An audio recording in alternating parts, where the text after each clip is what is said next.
Pernahkah Anda mendengar tentang mayat yang bahkan puluhan atau bahkan berabad-abad setelah kematian tidak membusuk? Tubuh yang menolak waktu, alam, dan bahkan logika ilmiah? Apa yang ada di balik fenomena sakral yang menakutkan ini? Menurut laporan, ada lebih dari 250 jenazah orang suci dan orang yang diberkati di seluruh dunia yang masih terawetkan secara misterius. Tetapi, mengapa gereja menghindari membicarakan hal ini secara mendalam? Apakah mereka menyembunyikan sesuatu dari kita? Hari ini Anda akan mengungkap rahasia kelam tubuh yang tidak rusak. Bersiaplah untuk perjalanan antara iman, misteri, dan tanda-tanda yang menunjuk pada sesuatu yang lebih besar. Sesuatu yang mungkin lebih dekat dari yang kita bayangkan. Sebelum melanjutkan, like video ini, bagikan dengan siapa saja yang perlu mengetahui kebenaran ini dan berlangganan saluran ini. Partisipasi Anda memperkuat misi penyebaran sabda dan misteri yang menghubungkan kita dengan yang ilahi. Bayangkan Anda memasuki sebuah kapel kuno dan di depan mata Anda melihat tubuh manusia yang tampaknya tertidur, kulit utuh, mata tertutup, tidak ada tanda-tanda pembusukan meskipun tubuh itu telah mati berabad-abad yang lalu. Inilah fenomena yang dikenal sebagai sifat tidak korup.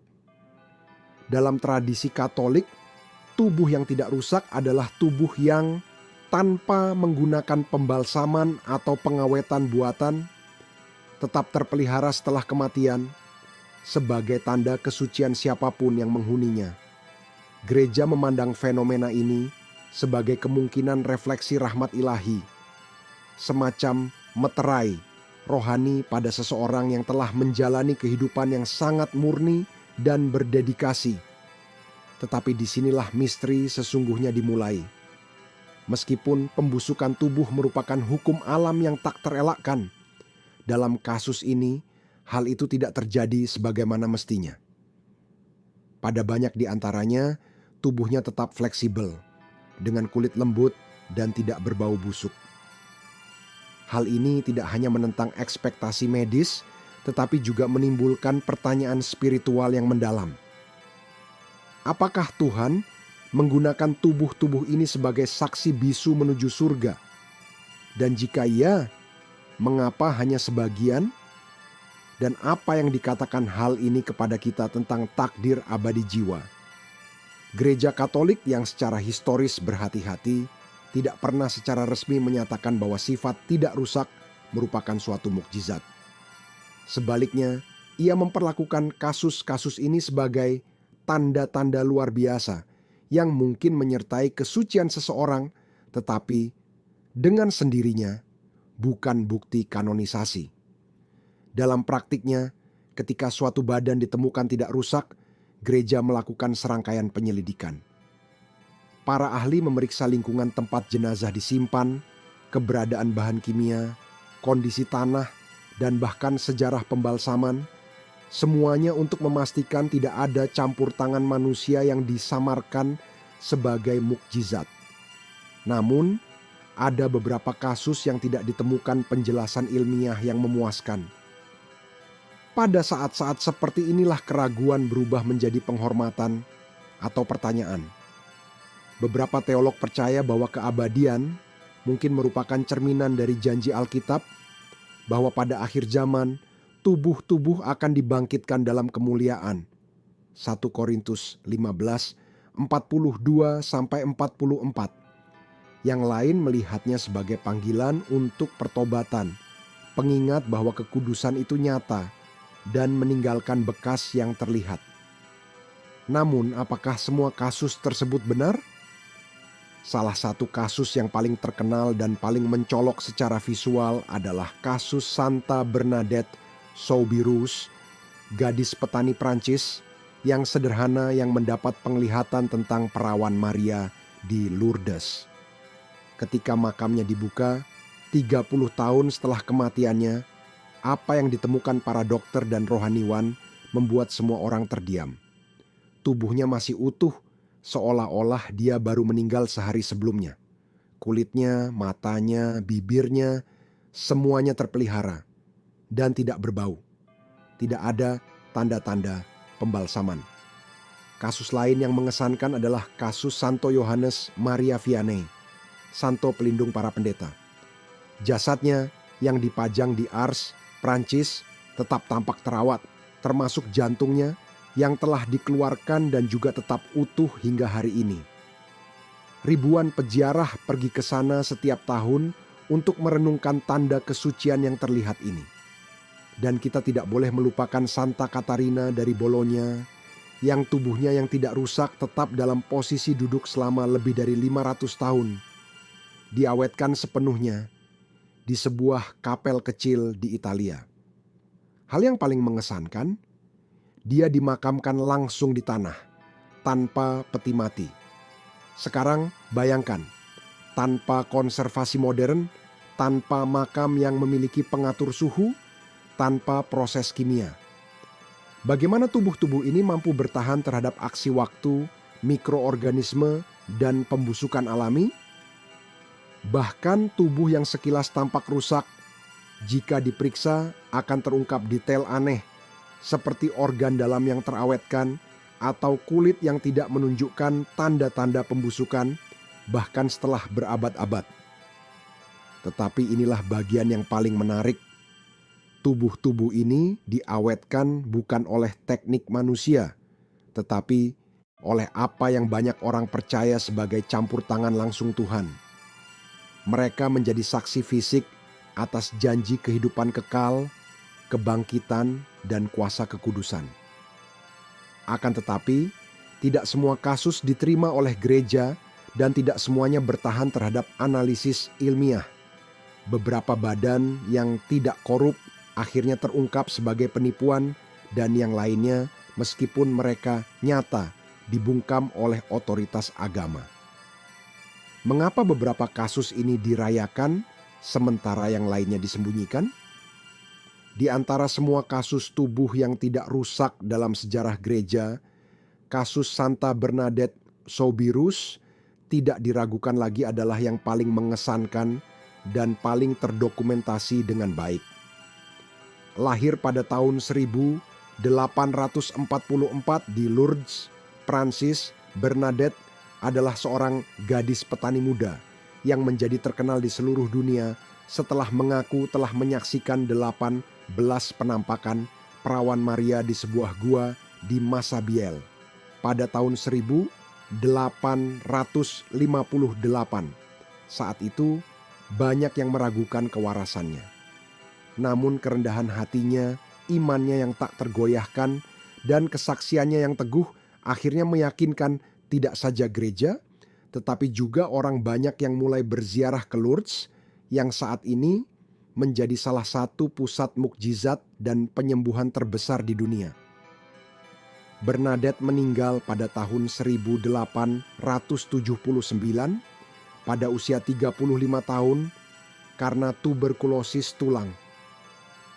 Ia dimakamkan di biara tempat ia menjalani tahun-tahun terakhirnya, dalam sebuah makam sederhana. Tidak seorang pun dapat membayangkan apa yang akan terjadi selanjutnya. 30 tahun setelah kematiannya, pada tahun 1909, gereja memutuskan untuk menggali jenazahnya sebagai bagian dari proses kanonisasi. Harapannya adalah menemukan kerangka atau setidaknya sisa-sisa alami seseorang yang telah meninggal 3 dekade lalu. Tetapi apa yang ditemukan dokter mengejutkan semua orang. Tubuh Bernadette masih utuh. Perkataan para pemeriksa mayat yang ikut serta dalam penggalian itu sungguh mencengangkan. Mayatnya dalam kondisi terawat sempurna, tanpa jejak pembusukan, kulitnya lembut dan lentur saat disentuh. Yang lebih luar biasa, tidak ada bau kematian, tidak berbau, tidak ada jejak pembalsaman, dan tidak ada segel kedap udara pada peti matinya. Para dokter mencoba mencari penjelasan. Mungkinkah lingkungan makam yang dingin dan lembab memperlambat pembusukan? Tetapi bahkan dalam kasus ini, orang setidaknya akan menduga adanya kulit kering dan kerusakan jaringan, tanda-tanda penuaan yang tak terelakkan, dan semua ini tidak ditemukan. 46 tahun setelah kematiannya, pada tahun 1925, Bernadette digali lagi. Dan sekali lagi, tubuhnya tetap terawetkan. Hanya ujung hidung dan tangannya yang sedikit menggelap yang dianggap wajar setelah puluhan tahun. Untuk menjaga penampilannya, Vatikan mengizinkan pemasangan topeng lilin di wajah dan tangannya yang menimbulkan kontroversi dan membuat banyak orang percaya bahwa tubuh itu adalah patung. Namun catatan medis, foto-foto penggalian, dan kesaksian menegaskan integritas tubuh itu nyata. Saat ini, jenazah Saint Bernadette disemayamkan dalam relikui kristal, dipajang untuk dilihat publik di Kapel Saint Gildar di Nevers. Ribuan umat beriman berlutut di hadapannya setiap tahun. Banyak yang meneteskan air mata, yang lainnya memohon mukjizat. Karena di hadapan tubuh yang tak bergerak itu, ada pesan yang hening namun kuat. Kekudusan lebih nyata daripada yang kita bayangkan. Ketika iman dan misteri menjadi terlalu besar untuk diabaikan, sains turun tangan. Dan itulah yang terjadi dengan tubuh yang tidak dapat rusak. Menghadapi begitu banyak laporan, yang beberapa di antaranya terbukti nyata, para peneliti, dokter forensik, dan ahli dekomposisi manusia mulai mempelajari fenomena tersebut dengan perhatian yang lebih besar. Menurut biologi, proses pembusukan tidak dapat dihindari. Begitu jantung berhenti berdetak, tubuh mengalami kerusakan seluler. Bakteri usus mulai berkembang biak, jaringan membusuk, organ-organ membusuk. Rata-rata, tubuh normal membutuhkan waktu antara 10 dan 15 tahun untuk berubah menjadi kerangka, tergantung pada kondisi lingkungan. Namun, tubuh yang tidak rusak menentang pola ini. Bukan saja mereka tidak membusuk sebagaimana mestinya, tetapi banyak di antaranya yang masih mempertahankan tekstur kulit, massa otot, kelenturan anggota tubuh, dan bahkan warna pada jaringan internalnya. Ilmu pengetahuan telah mencoba memberikan beberapa penjelasan. Kondisi lingkungan yang ekstrem, lokasi yang dingin, kering, atau sangat asin dapat memperlambat dekomposisi. Akan tetapi, banyak jenazah yang tidak rusak dikubur di lingkungan biasa tanpa pengendalian iklim apapun. Kasus Saint Bernadette, misalnya, tidak sesuai dengan hipotesis ini. Mikrobioma pribadi dan penyebab kematian. Beberapa ilmuwan berpendapat bahwa penyakit tertentu, seperti tuberkulosis, dapat mengubah keseimbangan bakteri tubuh dan memperlambat proses pembusukan. Tetapi ini masih belum dapat menjelaskan kelestarian struktur tubuh secara lengkap selama berpuluh-puluh tahun atau berabad-abad. Kemasan alami. Beberapa tubuh akan dilindungi oleh lapisan tanah antibakteri. Tetapi, sekali lagi, ada catatan tentang keabadian bahkan di makam yang terbuka, terpapar udara dan kelembaban. Dokter forensik yang memeriksa kasus-kasus seperti kasus Santo Zita, Italia, Santo Silvano, Roma, dan lainnya melaporkan keheranan. Jaringan ototnya fleksibel, rongga dada terpelihara, dan bahkan mata dalam beberapa kasus tetap utuh. Ada pula kasus modern seperti kasus Padre Pio yang jasadnya ditemukan dalam kondisi luar biasa setelah 40 tahun, sehingga membuat media dan dunia akademis menanggapi fenomena ini dengan serius. Dan inilah inti permasalahannya. Bahkan dengan semua teknologi yang ada saat ini, sains masih belum mampu menjelaskan semua kasus secara lengkap. Dan ketika akal budi terdiam, iman berbisik. Pertanyaannya adalah, apakah tubuh-tubuh ini diawetkan oleh Tuhan sebagai tanda-tanda kenabian untuk akhir zaman? Mungkinkah mereka mengungkapkan takdir akhir dari daging manusia yang dijanjikan dalam kitab Wahyu? Gereja Katolik tanpa diragukan lagi, adalah salah satu lembaga tertua, paling berpengaruh dan paling berhati-hati dalam sejarah. Komitmennya terhadap kebenaran dan iman telah membuatnya berhati-hati selama berabad-abad, terutama ketika menyangkut fenomena supernatural. Namun dalam kasus tubuh yang tidak rusak, ada sesuatu yang menarik perhatian: keheningan. Mengapa? Bahkan ketika menghadapi begitu banyak kasus yang terdokumentasi dengan baik, gereja menghindari memberikan perhatian publik terhadap fenomena ini. Mengapa? Alih-alih mempromosikannya sebagai tanda kesucian, banyak dari jenazah ini disimpan di biara-biara terpencil, kapel-kapel yang kurang dikenal, atau di makam-makam yang jarang dikunjungi? Jawabannya rumit dan mengganggu. Gereja khawatir penghormatan terhadap tubuh yang tidak fana akan berubah menjadi penyembahan terhadap tubuh fisik, sehingga mengalihkan fokus dari apa yang hakiki, Kristus. Banyak orang beriman yang dihadapkan dengan tubuh-tubuh ini jatuh ke dalam ekstrim, memperlakukannya sebagai objek mistis, padahal dalam teologi Kristen, kekudusan merupakan konsekuensi dari kehidupan di dalam Tuhan, bukan peninggalan magis. Sayangnya, sepanjang sejarah ada kasus pemalsuan. Tubuh yang diawetkan secara artifisial disajikan sebagai mukjizat, dan ketika kedoknya dibuka, hal itu menyebabkan skandal publik yang mencoreng citra iman. Oleh karena itu, Vatikan memberlakukan aturan yang ketat. Tidak ada kasus yang dapat dianggap sebagai mukjizat tanpa analisis ilmiah yang ketat. Bagi banyak teolog, tubuh yang tidak rusak dapat berisi pesan-pesan kenabian. Ada yang melihat di dalamnya tanda-tanda kebangkitan mulia yang dijanjikan saat kedatangan Yesus kembali. Namun, membicarakannya secara terbuka dapat mengarah kepada spekulasi berbahaya tentang akhir zaman, tanggal, atau peristiwa apokaliptik. Topik-topik yang ditangani gereja dengan sangat hati-hati untuk menghindari kepanikan atau ajaran sesat. Akhirnya, ada sesuatu yang lebih dalam, misteri.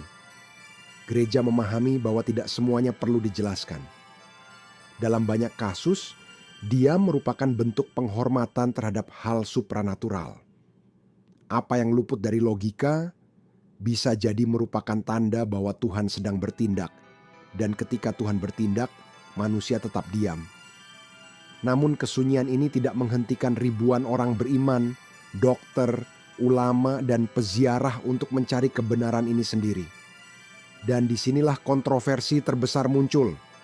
Kasus-kasus yang gereja tidak ingin ungkapkan atau bahkan sembunyikan. Tidak semua yang berkilau itu emas, dan tidak semua tubuh yang diawetkan merupakan keajaiban.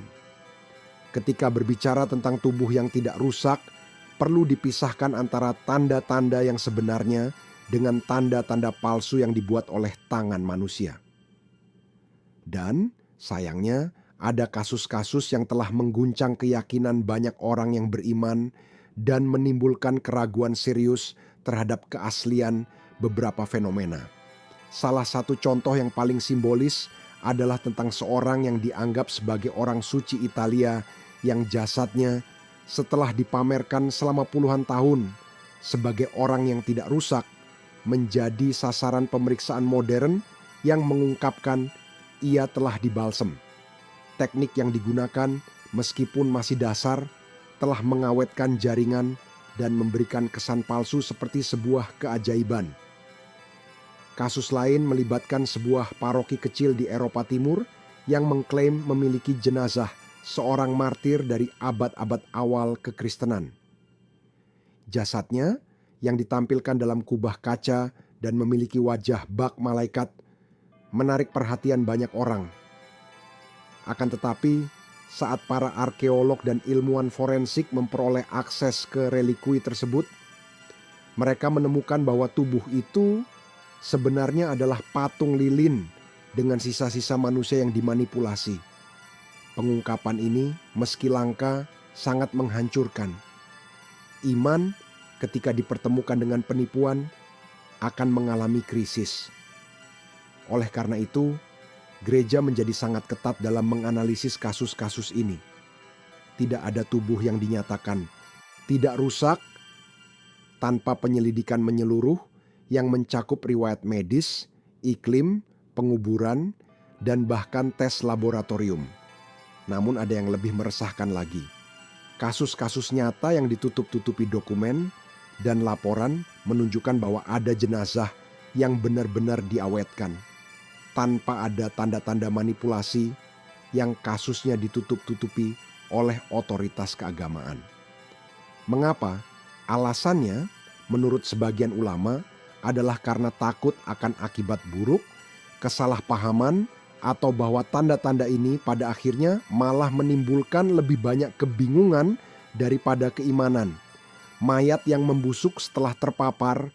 Fenomena aneh lainnya adalah bahwa beberapa mayat yang dianggap tidak rusak selama bertahun-tahun mulai membusuk segera setelah terpapar ke publik.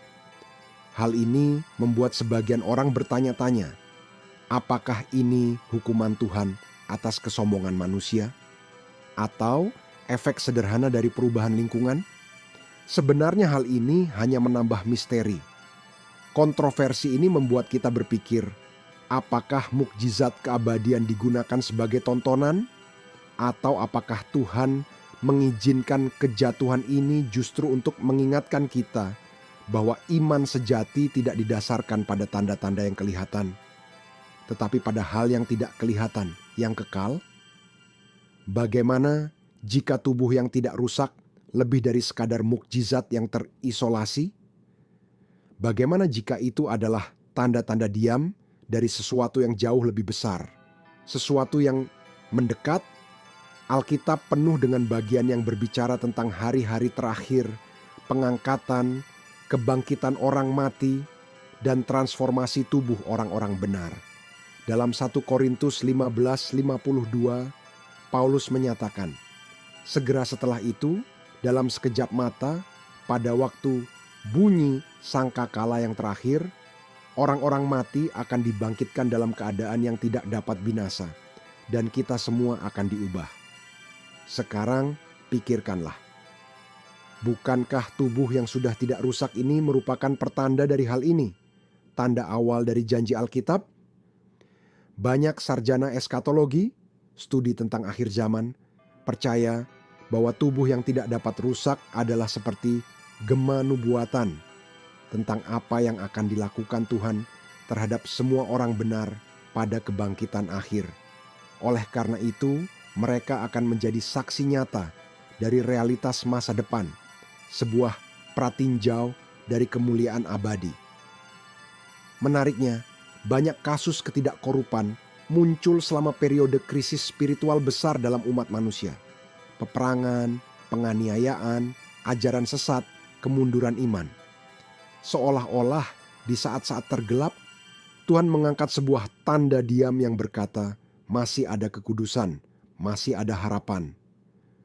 Beberapa mayat ini dihubungkan dengan tempat-tempat penampakan Maria, seperti Lourdes, Fatima, dan Medjugorje. Dan dalam beberapa penampakan ini, perawan Maria meninggalkan pesan yang kuat tentang pertobatan, penghakiman, dan pemurnian dunia. Mungkinkah tubuh-tubuh ini merupakan sebuah peringatan fisik akan pesan-pesan spiritual ini? Hal terpenting yang perlu dipahami adalah bahwa lebih dari sekadar fenomena yang aneh, tubuh yang tidak dapat rusak dipanggil untuk mencapai kekudusan. Mereka berkata kepada kita, ya, adalah mungkin untuk hidup bagi Tuhan sedemikian rupa, sehingga bahkan tubuh pun menjadi saksinya. Mereka mengingatkan kita bahwa akhir sudah dekat bagi semua orang dan kita harus siap. Yesus sendiri memperingatkan kita dalam Matius 24:42. Karena itu berjaga-jagalah, sebab kamu tidak tahu pada hari mana Tuhanmu datang. Apakah kita memperhatikan tanda-tandanya? Atau apakah kita begitu terganggu sehingga kita tidak dapat lagi melihat peringatan Tuhan, bahkan ketika peringatan itu ada di depan mata kita? Secara langsung, menghadapi tubuh yang tidak dapat rusak, tidak ada cara untuk tetap acuh tak acuh. Entah Anda seorang yang beriman atau skeptis, gambaran tubuh yang terawetkan selama puluhan tahun atau abad tanpa bantuan sains, tanpa campur tangan manusia, membuat kita merenung.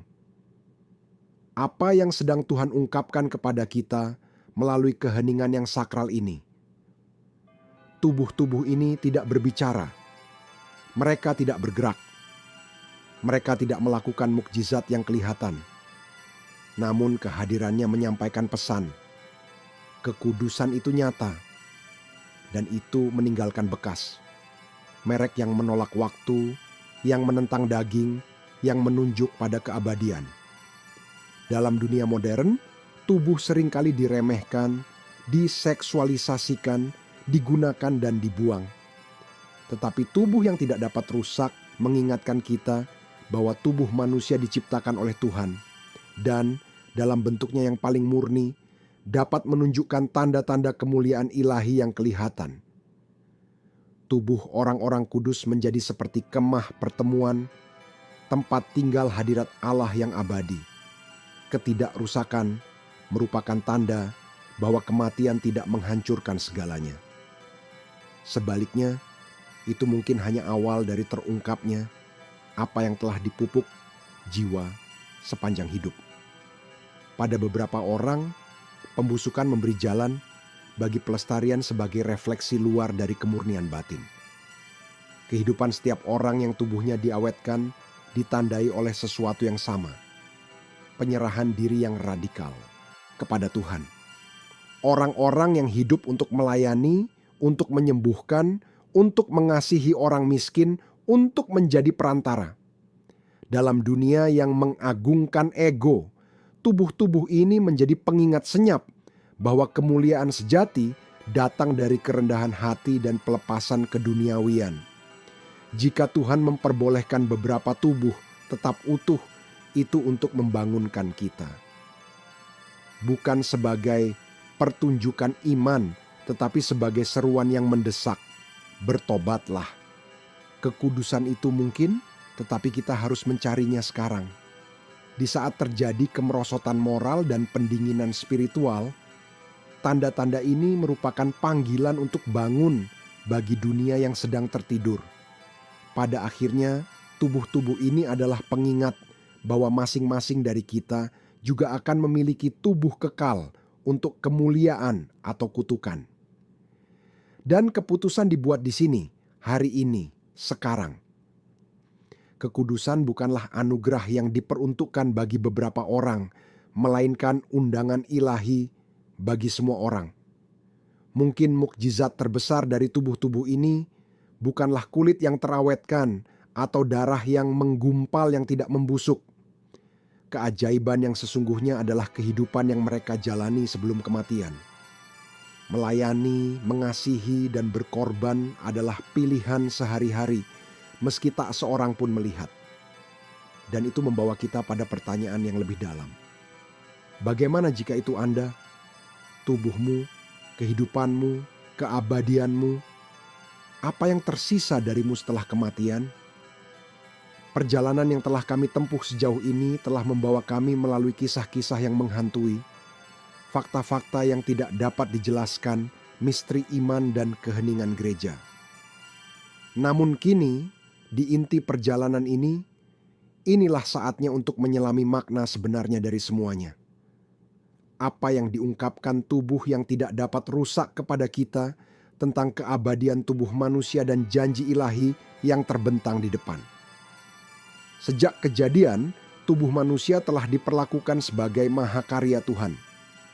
Itu bukan jiwa yang melayang yang Dia ciptakan di Eden.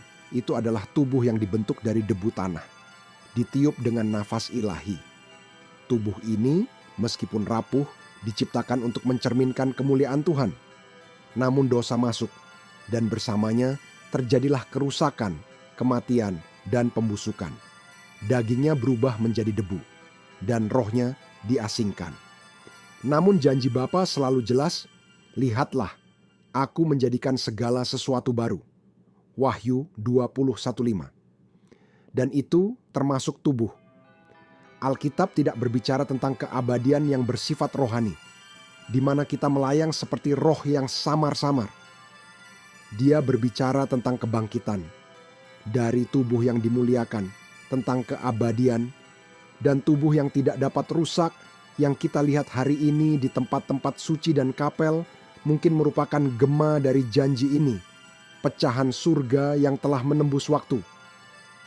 Orang-orang kudus yang jasadnya diawetkan bukanlah manusia super.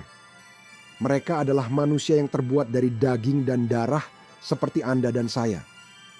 Tetapi mereka membuat pilihan hidup radikal bagi Kristus. Doa, puasa, air mata, dan tindakan kasih mereka tidak saja meninggalkan buah rohani, tetapi juga bekas fisik. Tubuh yang dimurnikan melalui penderitaan dan penyerahan diri dipelihara sebagai kesaksian kemenangan jiwa. Rasul Paulus menulis bahwa pada kedatangan Kristus kita akan diubah. Yang dapat binasa ini akan mengenakan yang tidak dapat binasa. 1 Korintus 15:53. Tubuh yang tidak dapat rusak yang kita lihat hari ini bukanlah wujud akhirnya, tetapi mungkin merupakan gambaran sekilas tentang seperti apa kita nanti saat Yesus datang kembali. Keadaan tubuh kita setelah kematian bisa jadi ajaib atau tidak, tetapi yang tidak boleh kurang adalah persiapan jiwa. Karena tubuh yang kita terima dalam kekekalan akan menjadi cerminan kehidupan yang kita pilih untuk dijalani saat ini. Dan inilah pertanyaan yang paling intim dan tak terelakkan. Jika hari ini adalah hari terakhirmu, akankah tubuhmu memperlihatkan tanda-tanda kehadiran Tuhan? Siapkah jiwamu untuk diselimuti dengan keabadian? Apakah Anda sedang membangun kemuliaan abadi atau sedang menuju ke arah kerusakan abadi? Mungkin Tuhan memperbolehkan kita melihat tubuh ini untuk mengingatkan kita bahwa Dia akan datang kembali. Dan ketika ini terjadi, orang mati akan mendengar suaranya. Dan mereka yang hidup dalam Kristus akan dibangkitkan bukan dalam kerangka, melainkan dalam tubuh yang mulia, abadi, dan kekal. Tubuh yang tidak rusak bukan sekadar misteri biologis atau keingintahuan keagamaan. Itu adalah tanda-tanda bisu dari suatu kebenaran mendalam, bahwa Tuhan menghormati umat miliknya. Daging itu juga bisa menjadi kuil. Keabadian itu bukanlah sebuah ide, melainkan sebuah takdir. Sekarang, renungkan.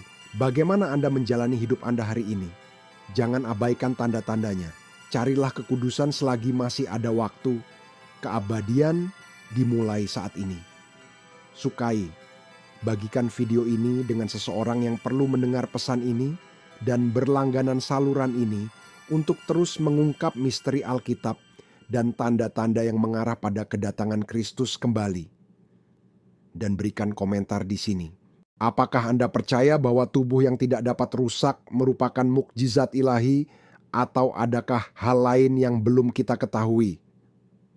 Semoga Tuhan memberkati Anda dan sampai jumpa di video berikutnya.